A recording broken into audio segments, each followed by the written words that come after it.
My phone vibrated in my work pants pocket. I glanced at the screen and frowned, an unfamiliar number.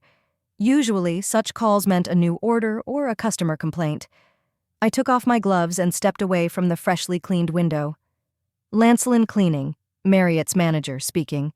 Marriott? It's Mom. I froze. 3 years. 3 years exactly since I heard that voice. It was the same cold, demanding voice. Mom? I asked incredulously, turning away from the employee who was busily wiping down the kitchen cabinets in our client's apartment. Yes, who else? There was a slight irritation in her voice. I'm calling to invite you in. Invite me? For my father and I's wedding anniversary, 30 years, this Saturday, 4 o'clock. Everyone will be there. Everyone means Wanda and her husband. Wanda, my older sister, who always treated me like an unfortunate misunderstanding. Mom, I don't know. Marriott, she interrupted, we haven't seen you in 3 years. Father thinks the family should be together. Will you come? I looked out the window at the Camden skyline. The upper floors are a great view. My team and I were cleaning out the penthouse of a local lawyer, and from his windows the city seemed almost beautiful. Okay, I'll be there. I heard my voice. 4 o'clock. Don't be late. She hung up. No, see you later. No, we'll be glad to see you. Just short instructions, as always. Everything okay, Marriott? Ennis, my assistant and only real friend, came over, wiping her hands on a towel. You look a little pale. My mother called. She's inviting me to their wedding anniversary, Ennis whistled. She knew enough about my family to realize the significance of the moment. And you're going? She said yes. I put on my gloves and went back to the window. I needed something to keep my hands busy. In the evening, after finishing my orders, I returned to my small apartment on the outskirts of Camden. It was a one-bedroom with a small kitchen and a view of the brick house next door. Nothing fancy, but everything was mine. Every item here had been bought with the money I'd earned. I turned on the kettle and sank down on the sofa. My thoughts went back to the phone call. Mother never called for nothing. Something must have been behind that invitation. When I turned 10, my mother decided I was old enough to have family responsibility. That meant cleaning, laundry, sometimes cooking. Wanda, 7 years older than me, had other privileges: piano lessons, tennis, private school. I, on the other hand, attended regular public school and came home to a to-do list written in my mother's neat handwriting. Marriott, you haven't dusted behind the TV. Marriott, that shirt is poorly ironed. Marriott, you can't be so sloppy. Her father, Clayton Lancelin, a small-time bank clerk, never interfered. He'd come home from work, eat dinner, and retire to his office, a small room littered with economics books that no one read. Sometimes he would rub me on the head and say, "My little master." In his eyes, it was a compliment. I made myself some tea and went to the window. Opposite, in the brick house, the windows were lit up. People were coming home from work, starting to cook dinner, turning on their televisions. Ordinary life. My life became ordinary too, but it was a long road to get there. After high school, Wanda went to college and I stayed home. College was not envisioned for me. You realize, Marriott, Mother said, we can't afford to pay for an education for both of you. Wanda has always been more academically gifted. At 18, I got a job as a janitor at Brightwood Cleaning Company. My mother was horrified. You're a disgrace to our family, she said. The Lancelins never worked as maids. I was already a maid, I replied. It's just that now I'll be paid. 3 days later, I moved out of the house, renting a room on the outskirts of town with 2 other girls. At 22, I was already a supervisor at Brightwood, while taking night courses in management at the local college. At 24, I started my own small cleaning company, giving it my last name, a small revenge on my mother, who was so afraid I would embarrass the family. Now I'm 25, and Lancelin Cleaning is a small but profitable company with 10 employees. Not an empire, but I'm proud of every step of the way. The tea had gone cold. I set the cup on the table and pulled out my phone, opening the latest messages from Ennis. How are you? Still thinking about calling? I typed back, yes, I don't see why they would want to do that right now. Ennis replied almost immediately, maybe they really miss you. People change. Not my family. Then why are you going? Good question. Why? Out of curiosity? Out of hope for reconciliation, or out of some twisted desire to show that I'd accomplished something without their help? My phone rang. Ennis again. "I suggest we meet for a drink," she said instead of greeting me. "You're obviously stressing yourself out, and I'm bored at home." An hour later, we were sitting in the Anchor, a small pub not far from my house. It wasn't the trendiest place in Camden, but it served decent cider and wasn't crowded with tourists. "So," Ennis leaned back in her chair, "what are you going to wear to this family reunion?" I crinkled my nose. I hadn't even thought about it. Then it's a good thing I did," she smiled. "That blue dress you wore to the Christmas party. Strict but spectacular. Too showy for a family dinner." "That's why it's perfect." Ennis took a sip of cider. "You have to look fabulous. Let them realize what they missed out on." Ennis Parkhurst got to Brightwood about the same time I did. Unlike me, she worked there temporarily, paying for her education. But we became friends, and when I started my own company, she became my first employee, putting aside plans for a real career, as she called it. "Temporarily," Ennis said, "until you get back on your feet." But it was over a year later, and she was still working with me. "I don't want to impress anyone," I said. "I'll just come, congratulate, sit for a while and leave." "You're lying," Ennis leaned forward. "You want them to be sorry, especially Mom." I looked into my glass. Ennis was right, and it was annoying. "Okay, maybe I want them to see that I made it through without them, that I've become someone." "You've always been somebody, Mary. They just didn't notice." Ennis was the only person who ever called me Mary. Everyone else called me by my full name, Marriott. It was, more professional. "What if they make me feel like a nobody again?" I asked quietly. "What if I walked into that house and turned back into a scared little girl?" "You won't," Ennis said firmly. "You're not that girl anymore. You've got your own life, your own business. You're Marriott freaking Lancelin, the boss of Lancelin Cleaning. And you're going in there with your head held high." I smiled, feeling the tension release a little. "Thanks, Ennis." "You're welcome, boss." She raised her glass. "To your toxic family who don't realize what a treasure they've lost." We clinked glasses and drank. We spent the rest of the evening talking about work, new clients, and the need to upgrade our equipment. The usual conversations that calmed me down and brought me back to reality. When I got home, I stood in front of the bathroom mirror for a long time. Shoulder-length blonde hair, too thin, just like my mother always said. Gray-green eyes, inexpressive, in her opinion. Sharp chin, inherited from my father. Nothing special, but it's my face. The face of someone who survived and built a life. All week I've been working harder than usual, taking extra orders and personally inspecting each site. Ennis noticed this but didn't say anything, just silently backed me up where I fell short. Friday night, the night before I was to visit my parents, we finished our last order, a large house on the north side of Camden. The owner, a successful realtor, was throwing a party and wanted everything to shine. Ennis and I stayed until the end, sending the rest of the staff home. "Ready for tomorrow?" Ennis asked, putting the last rag in the inventory bag. "I'm not sure I'll ever be ready for it," I answered honestly. "You know, you might just not go." I shook my head. "No, I have to do it. For myself. To finally close this chapter." "You sure about that?" There was doubt in Ennis's voice. "I think it's been closed for a long time. You've moved on, you've got your own life. Why reopen old wounds? I've been thinking. Why did I really decide to go? Out of stubbornness, out of pride? Or was it out of hope that something had changed? Maybe I just want to make sure I'm not afraid of them anymore," I said finally. "I want to look them in the eye and realize that they don't have power over me anymore." Ennis nodded. "I understand that.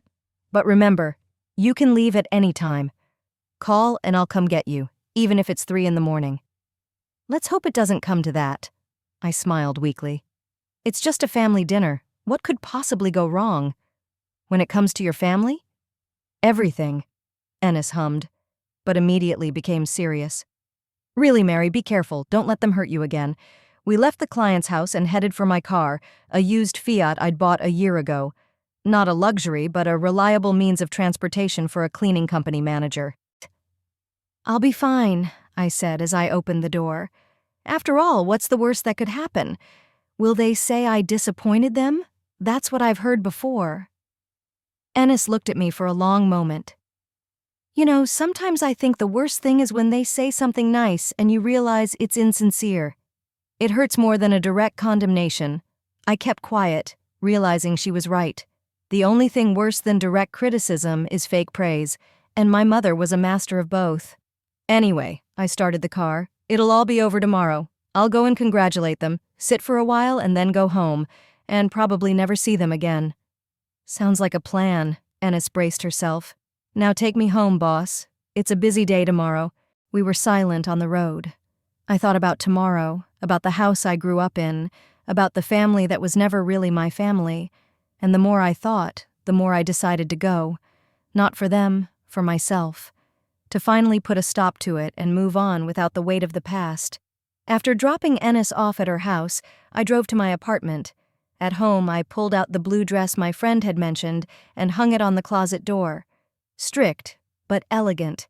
It made me look professional and confident, just the way I wanted to look in front of my family.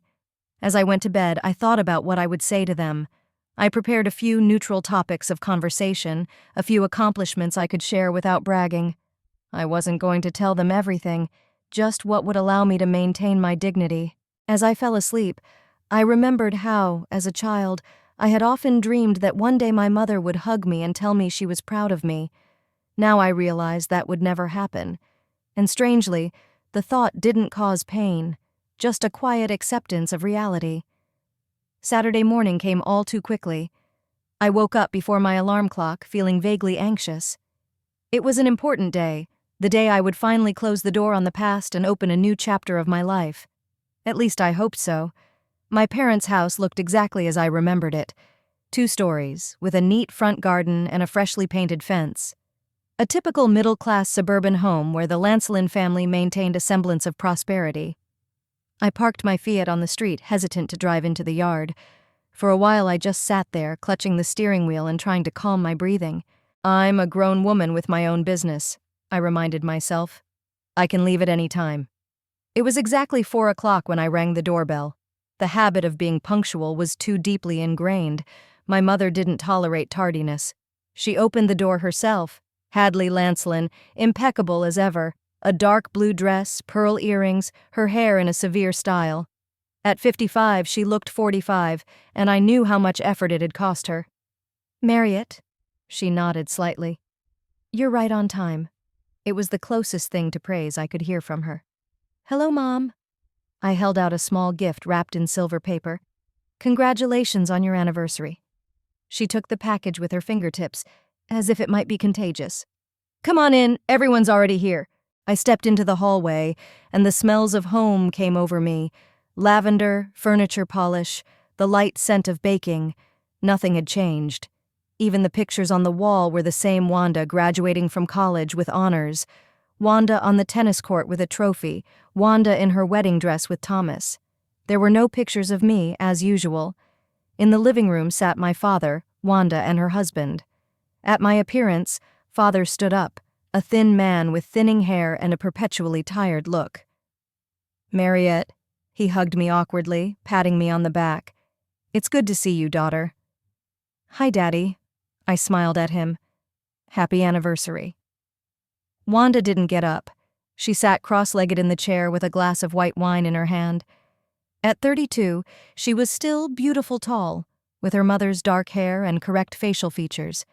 Now she looked at me with ill-concealed surprise. Marriott, she nodded. It's been a long time. 3 years, I confirmed, sitting down across from her. You've changed, she said with something akin to displeasure in her voice. Have you lost weight? Maybe, I shrugged. I've been working a lot. Thomas, Wanda's husband, stood up and held out his hand to me. We'd never been particularly close. He'd joined the family after I'd left. Nice to meet you, he said. Again, he added after a pause, apparently remembering that we'd met at their wedding. Likewise. I shook his hand. He was a sturdy man with an emerging paunch and a cocky smile, typical middle manager who thinks he's a rising star. His mother returned from the kitchen carrying a tray of glasses. Champagne? She handed me a glass. We should celebrate our, reunited family. I took the glass, trying to ignore the pause before the word reunited. It was as if she was questioning whether I was even part of the family. To 30 years of marriage, my father raised his glass. And here's to us all being together again. We drank. The champagne was good. Not the most expensive, but decent. Father had always been frugal, but on special occasions he allowed himself a little excess. So, Marriott, Wanda leaned forward, tell me what you're doing now. Did Mom say something about a cleaning company? Her voice was a mixture of curiosity and condescension. I took a sip of champagne before answering. Yes, I have my own cleaning company. It's small, but it's stable. Is it profitable? Thomas intervened with business interest. Enough to pay the bills and save, I said evasively. I wasn't going to tell them about my finances, about the fact that Lancelin Cleaning brought me about £4,000 of net profit a month. Not a fortune, but a decent income for someone without a degree. So you're still, cleaning? Mother said the word as if it were a swear word. I run a company, I corrected her. I have 10 employees. I do organization, quality control, customer service. But you started out as a janitor, I said. Not a question, but a statement. Yes, Mom, and I'm not ashamed of it. There was an awkward silence. Dad coughed. Well, the important thing is that you've found your place, he said. Not everyone has to be a lawyer or a doctor. He glanced at Wanda. My sister worked as a lawyer in a corporate firm, a source of pride for our parents.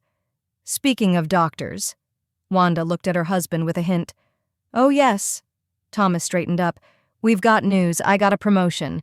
I am now the deputy chief physician in the Department of Surgery.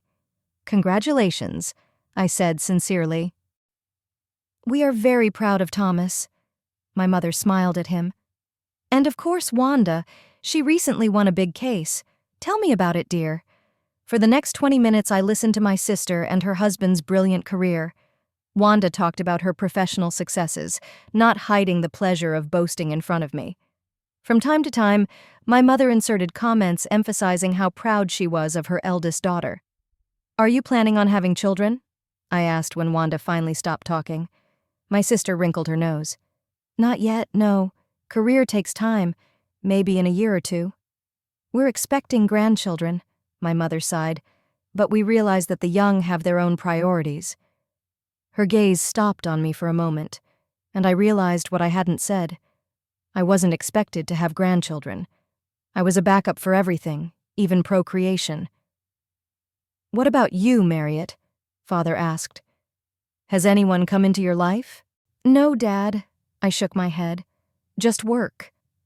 At your age, you should be thinking about a family, my mother said. It'll be too late. I'm 25, Mom. I tried to keep my voice calm. I still have time. Of course you do, she pursed her lips. It's just that the good ones go fast, and with your profession, your social circle is somewhat limited. I took another sip of champagne, feeling the irritation building inside me. Nothing's changed. The same innuendos, the same condescending attitude. My social circle is quite diverse, I said. Our clients include doctors, lawyers, businessmen. Oh, so you're looking for a husband among your clients? Wanda laughed. Like in romantic comedies, a cleaning lady and a millionaire. I'm not looking for a husband, I retorted. And I'm not a cleaning lady. Of course you're a manager. Wanda smiled, but her eyes remained cold. The manager of the cleaning ladies. Father coughed again. I think we should move on to the table. Hadley made a lovely dinner. We moved to the dining room where a table was set for 5. White tablecloths, china plates, crystal glasses. Mother always liked to impress. I automatically noted the immaculately clean cutlery and polished glasses. I wondered who cleaned this house now. Have a seat. Mother pointed to the seats. Marriott, you're here. She sat me across from Wanda and Thomas on the edge of the table, farthest away from herself and my father, who took seats at the head of the table. Dinner was flawless, like everything my mother made. Baked chicken with herbs, vegetable gratin, fresh salad. I'd almost forgotten what a good cook she was when she wanted to impress. Delicious, Mother, Wanda praised. It's really delicious, I seconded, and my mother nodded slightly, accepting the compliment. The conversation at the table revolved around safe topics: politics, real estate, recent movies. No one mentioned the 3 years I'd been away, as if I'd just been away for a while, and now I was back. This game of normalcy was exhausting, but I kept it up, answering questions and even occasionally smiling at Thomas's jokes. "How are the Staffords doing?" I asked, remembering the neighbors my parents were friends with. "Oh, James died last year," Mother replied. "Cancer." Molly had moved in with her daughter in Manchester. "I'm sorry," I said sincerely. James Stafford was a kind man who sometimes gave me candy when I went out to pick up fallen leaves in our yard. "Life doesn't stand still," my father said philosophically. "A lot has changed over the years." I caught a hint in his words that a lot had changed while you were gone. You missed it. You weren't part of our life. And suddenly I realized that that was the purpose of today's invitation, to show me that life had gone on without me, that I wasn't necessary to this family. "What about your apartment, Marriott?" Thomas asked. "Are you renting or have you bought?" "I'm renting," I answered, "but I'm saving for a down payment." "That makes sense," he nodded, "although real estate prices in Camden are crazy right now. Wanda and I could barely find a decent one." "Is it a good neighborhood?" I asked my sister. "One of the best." She lifted her chin slightly.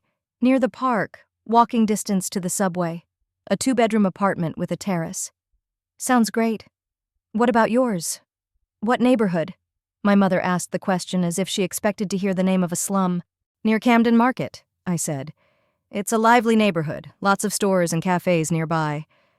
"Oh," she pursed her lips. "It's quite noisy, isn't it?" "I like it," I shrugged. "There's always something to do." "And it's probably full of weird people." Wanda wrinkled her nose. "Tourists, hipsters, marginalized people." "Different people," I corrected calmly. "Interesting, creative people." Sure. She smiled indulgently. "Very bohemian." I swallowed the barbed reply. I shouldn't have gotten into an argument. "I'm only here for one night," I reminded myself. It would be over soon. After dessert, a flawless lemon tart, my father coughed and tapped his fork against his glass. "We have a little surprise," he announced. "We've invited a photographer to capture the day. He'll be here in 20 minutes. I froze with a cup of coffee in my hand. "A photographer?" "Yes," my mother nodded. "We want to take some family photos. 30 years of marriage is a significant date." "And the whole family is together," the father added with a smile. "For the first time in a long time." I felt a pang of guilt. Did they really want me in those pictures? Maybe I was wrong in my suspicions. "That's great, Dad," I said. "But I didn't prepare for the photo shoot. If I had known." "You look beautiful," my mother said suddenly. "That dress suits you." I looked at her in surprise. "A compliment from Hadley Lancelin? That's new." "Thank you." I smiled slightly. "Just comb your hair a little." She returned to her usual tone. "Your hair's a mess." I touched my hair. It was fine. I'd spent almost an hour styling it before I went out. "I'll look in the mirror," I said, getting up from the table. In the bathroom on the second floor, I stopped in front of the mirror. My reflection looked tense, but quite presentable. My hair was styled in a simple but neat style. The makeup was minimalistic but fresh. The blue dress really suited me, emphasizing the figure I'd worked hard on in recent years. I took a deep breath. There wasn't much left. A photo shoot, some more small talk, and I could leave. Perhaps after this evening I will finally realize that I no longer need the approval of this family, that I am truly free of their influence. When I returned to the living room, the photographer was already there, a young man with a professional camera and a folding reflector. "Ah, there you are." My mother gave me a critical look. "This is Harry. He'll be taking our picture." "Hello?" I nodded to the photographer. "Hi," he smiled. "Ready to get started? I was thinking of taking a few shots here in the living room first and then moving to the garden." "That sounds great." Dad rubbed his hands together. "Where do we start?" "Let's start with the anniversaries first," Harry suggested. "Mr. and Mrs. Lancelin, please stand by the fireplace." The next half hour was filled with staged photographs, the parents alone, Wanda with Thomas, father and daughters, mother with daughters, different combinations and poses, smiles on command, unnatural hugs. I felt awkward, especially when the mother would put her hand on my shoulder for a photo and then immediately pull away as soon as the shutter clicked. "Now let's take a family portrait together," Harry suggested.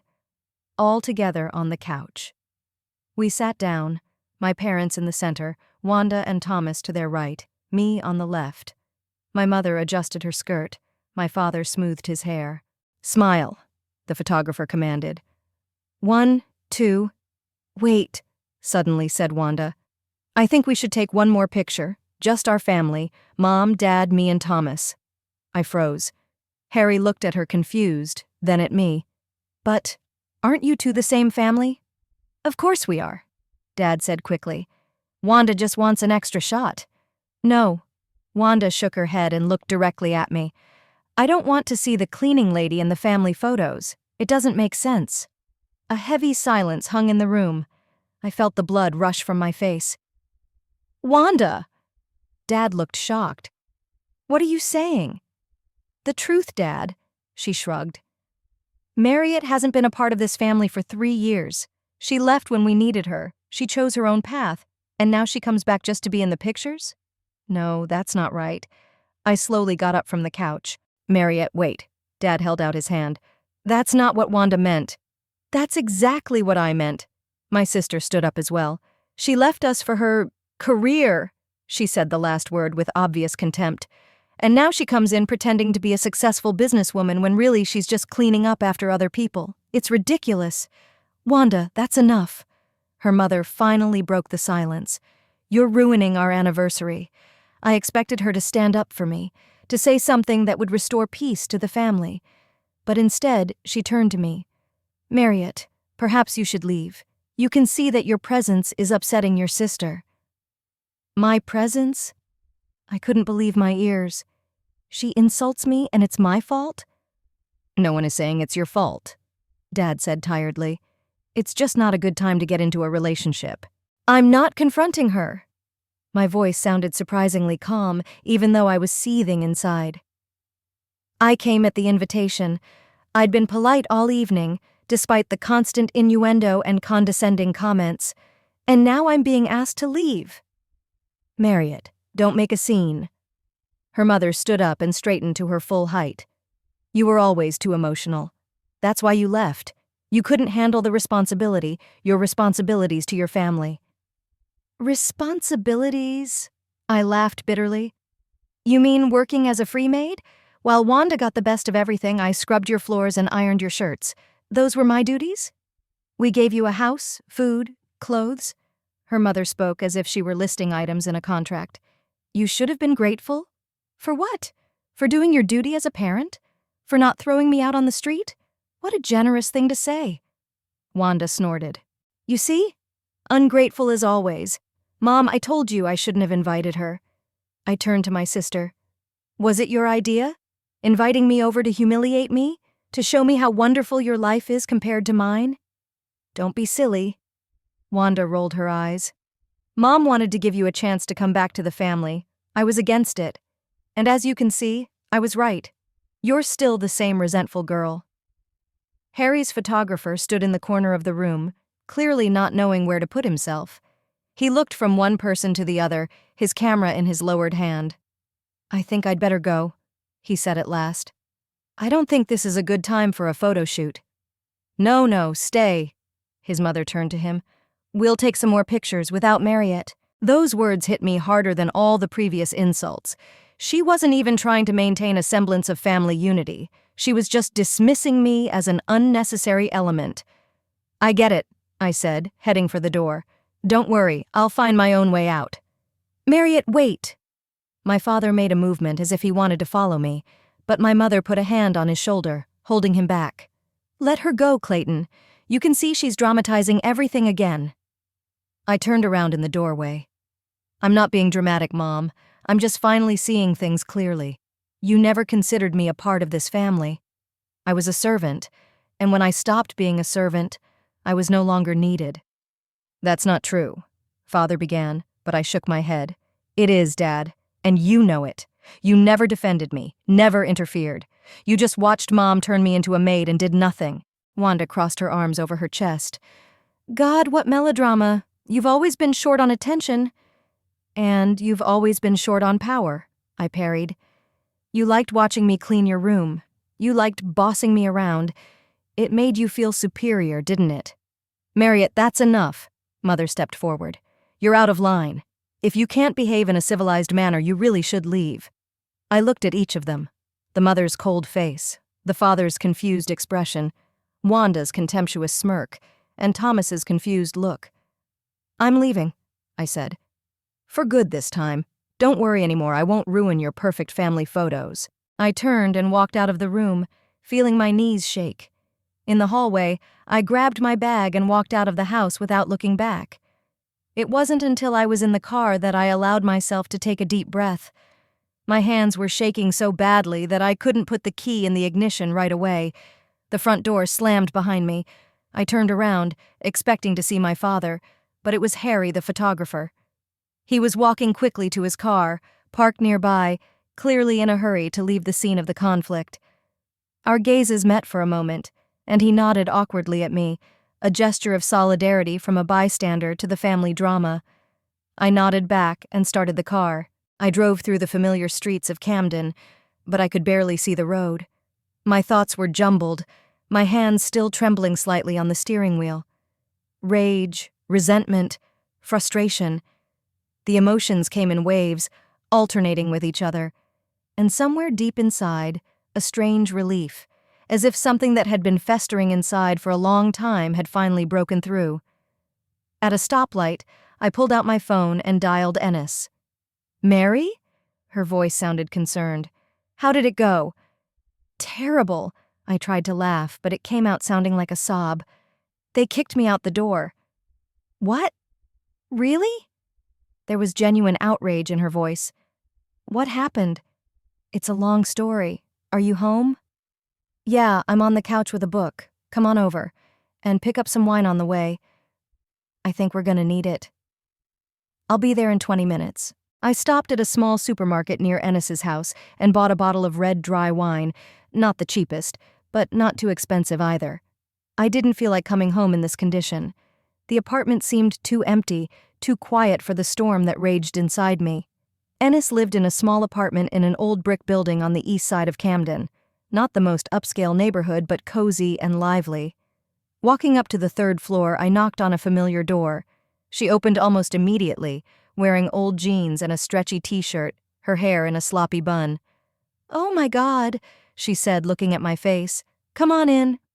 Her small living room smelled of cinnamon and apples. Ennis loved scented candles. The book she'd been reading was still open on the couch, and there was a cup of tea beside it. "Sit down." She took the wine from me and went to the kitchen for a corkscrew. "I'll open it now, and you can tell me everything." I sank down on the couch, feeling the tension of the last few hours begin to let go. Here, in my friend's familiar apartment, the family drama seemed distant and unreal. Ennis returned with 2 glasses and an open bottle. "Here." She handed me a glass half filled. "Now tell me." And I did. About the awkward dinner, about the tense conversations, about the photo shoot, and finally about what Wanda had said and how my mother had reacted.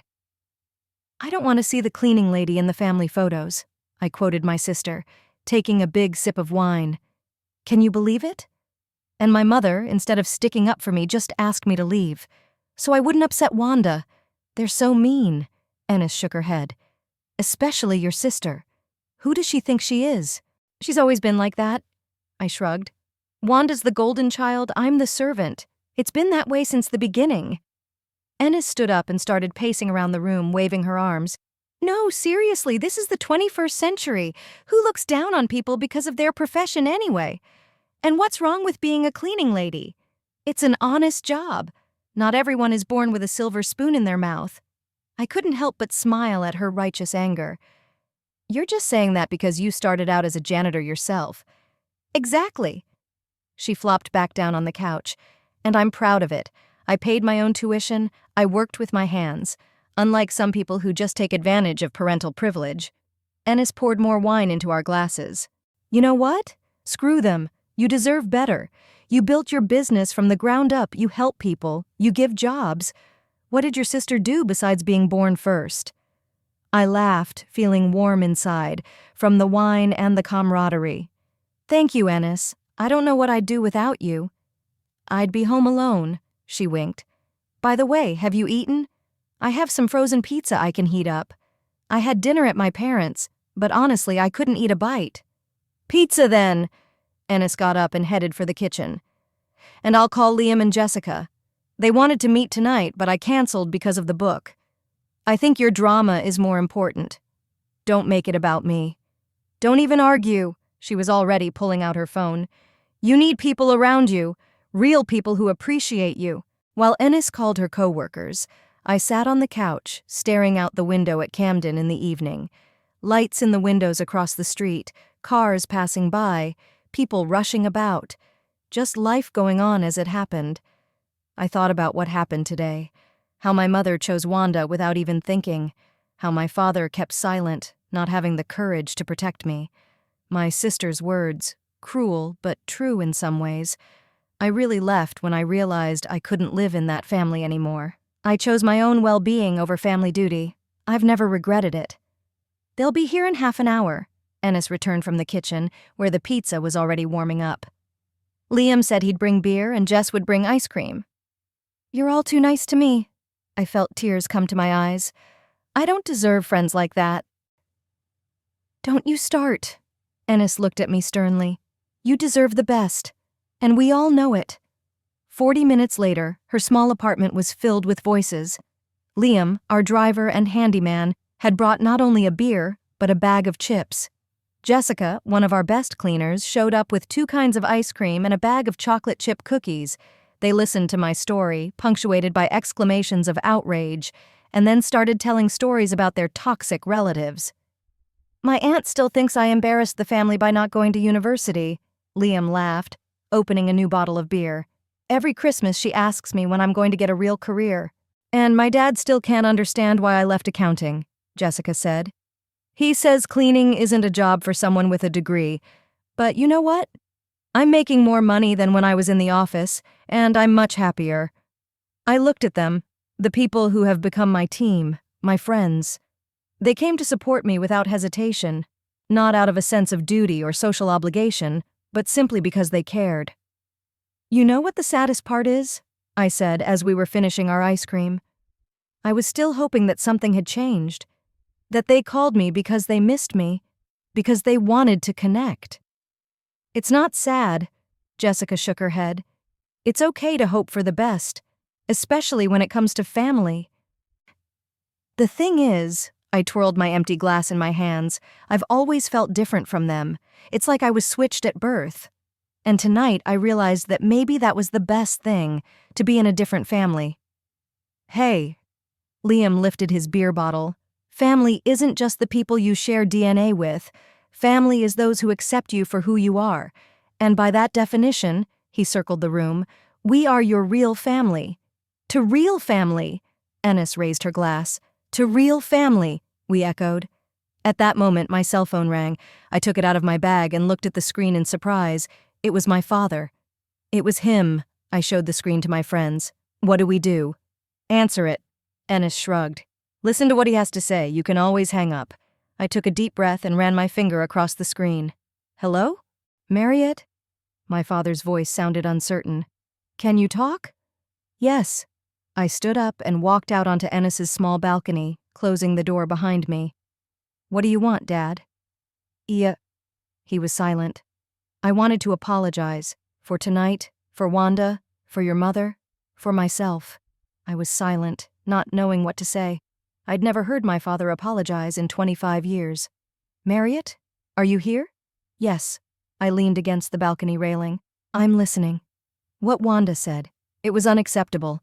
And your mother's reaction, too. I should have intervened, but I didn't have the courage. As always. The words came out on their own. He sighed heavily. Yes, as always. You're right. I never protected you the way I should have. I let your mother decide everything, even when I didn't agree with her. I looked at the lights of the city spread out in front of me. Somewhere out there, in the suburbs, stood the house I grew up in. The house that was never really mine. Why are you calling now, Dad? What's changed? After you left, your mother and I had a fight. For the first time in years, I told her what I thought. About the way she treated you all those years ago. About how I let it happen. And what did she say? Nothing. He grinned bitterly. She just went into the bedroom and closed the door. Wanda and Thomas left too. The party was ruined. I'm sorry, I said, surprised that I actually felt regret. Not for leaving, but for ending it this way. You shouldn't be sorry, Marriott. We're the ones who should be sorry. I'm the one who should be sorry. For all the years I've been silent. When I saw how unfairly you were treated, and I did nothing. Why, Dad? It's a question that's plagued me for years. Why did you let her treat me like that? Why was Wanda always special and I was just a servant? He was silent for a long time, and I thought he wasn't going to answer. I don't know, Marriott, he said at last. Maybe it's because Wanda's so much like your mother, so strong-willed, so determined. And you're more like me, quiet, compliant. I saw myself in you, and maybe that scared me. I didn't want you to become that weak.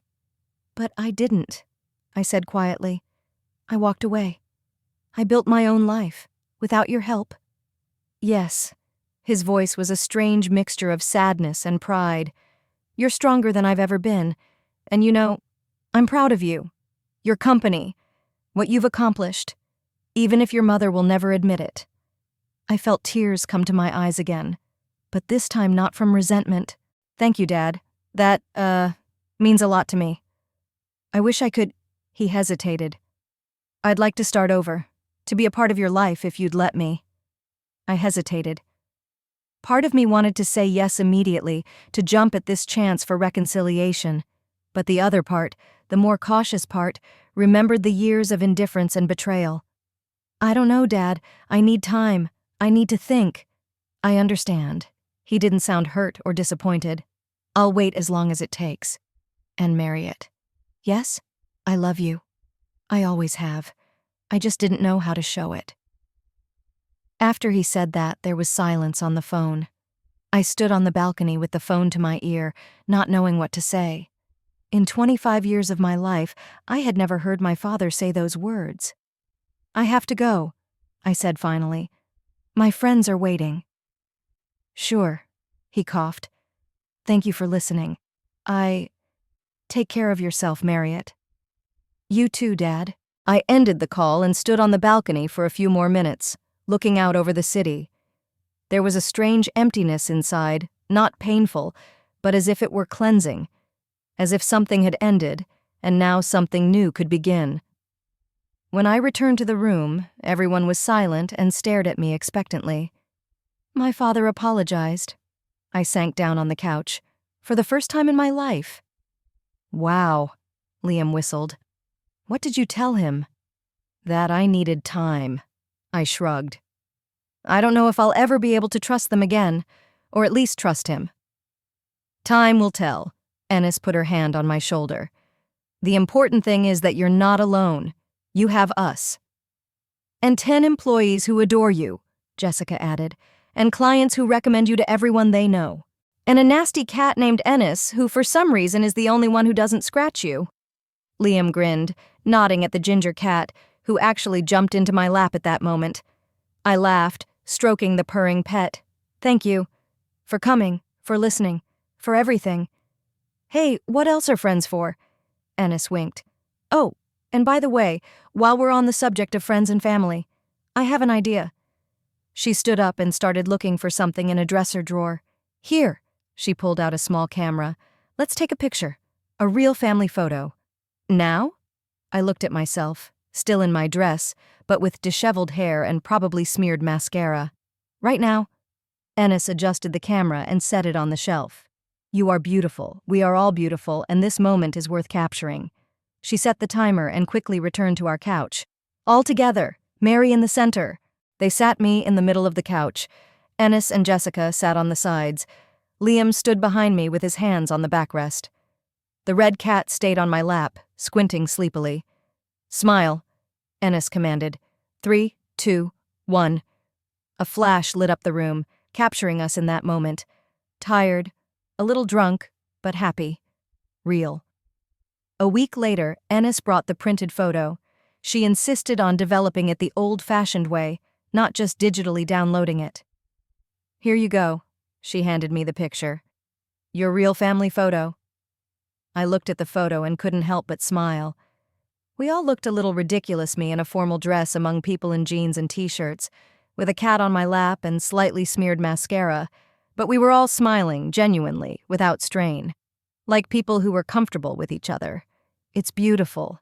I ran my finger across the glossy surface. "Thank you." "You're welcome, boss," Ennis winked. "By the way, that realtor who ordered the cleaning before the party called. He wants to give us a permanent contract." Great. I put the photo on the table and reached for my work tablet. "Tell Liam to get the schedule ready. Time to get back to work." Ennis smiled and walked out of the office, and I took another look at the picture. My real family. The people who saw the real me, not my daughter, not my sister, not my cleaning lady, just Marriott, and loved me for who I was. I framed the photo and placed it on my desk, where it had been empty before. It was a fresh start, a new chapter.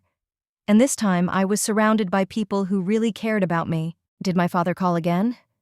Yeah, a few times. We began cautiously building a new relationship, without my mother and Wanda, without past hurts, just as two adults trying to get to know each other again. I didn't know where it would lead, but I was no longer afraid of the unknown. I had my company, my friends, my real family. And at the center of that life was me, Marriott Lancelin. Not just a janitor, but a person who had built her world brick by brick and finally found her place in it.